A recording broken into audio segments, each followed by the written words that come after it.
बढ़िला विधायकों दरमा हजम हेउनी फोन और बिजुली बिल 400 टंकार इंटरनेट सह मासे अनलिमिटेड कॉल फोन रे गपी गपी हालिया हेले भी सरीबनी रिचार्ज। विधायकों को टेलीफोन बिल सरकार देवे 15,000 लोके कहउचंती 15,000 15 मास जीव।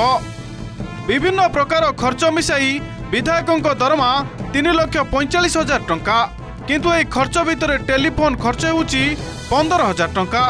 विधायकों लैंडलाइन और मोबाइल बिल मिसाइले भी एते टंका हेबो कि मोबाइल रे 300-400 टंका रिचार्ज कले पूरा पूरी 1 मास पर्यंत अनलिमिटेड कॉल सह इंटरनेट पाई प्रतिदिन 2-3 जीबी डाटा मध्य फ्री हुए तो इंटरनेट अधिक आवश्यक हेले अधिक टंका रिचार्ज करि परिबे किंतु कथा हेबा पाई 300-400 टंका यथेष्ट बोली समस्ते जानती। लोके कहउचंती 400 टंका रिचार्ज कले गपी गपी हालिया 15,000 टंका रे केते कथा हेबे कि विधायकों अन्य खर्च संबंधी उपरे आमे कोनोसी टिप्पणी रखिया पाई चाहुनो किंतु टेलीफोन खर्च बाबद को सरकार पांठिरु जो 15,000 टंका लेखाए प्रतिमास जीव ताहाकु नै सोशल मीडिया रे विभिन्न प्रकार चर्चा आलोचना चालुछि।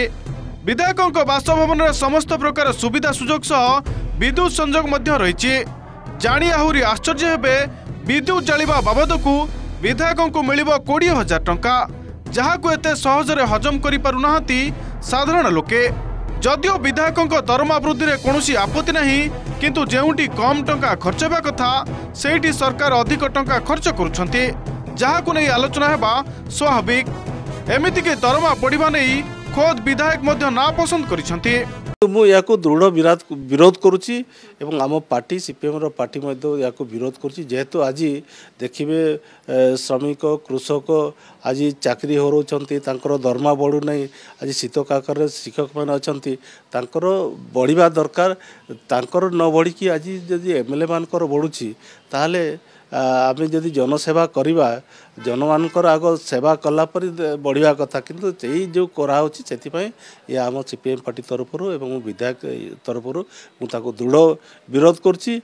बीजेपी सरकार को 17 मास पुरिला आउ विधायकों दरमा बढ़िला विशेषकर पूर्वतन विधायकों आर्थिक अवस्था रे परिवर्तन घटिबो निश्चित किंतु आवश्यक खर्च भितर अनावश्यक खर्च निहाती चिंताजनक।